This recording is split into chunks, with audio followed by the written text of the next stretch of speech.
izikhungo zamakhono kuhloswe ngazo ukuqeqesha intsha ngeindlela zokuyiphilisa ngaphandle kokulinda ukuqashwa.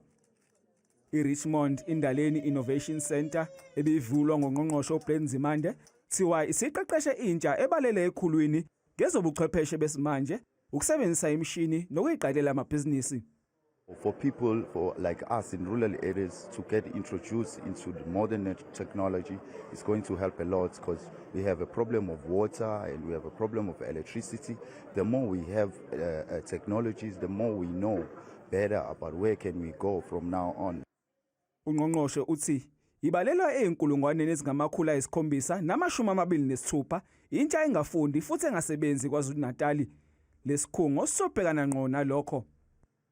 Kuyaqala ukuthi kube nesikhungo esingathi isikhungo semfundo ephakeme engale kwasesikoleni. Erichmond bese kukhona izikole kuphela. Kungekho sikhungo sokuthi uma uqede esikoleni ungayanga. Laba abafisa ukuthi benze umsebenzi lo ohlanganisa ingqondo nezandla yiyo indawo le. Unzimande uphinde wanxusa izakhamuzi ukuthi zingacikeli phansi lesikhungo ngembhikisho nangobugebengu.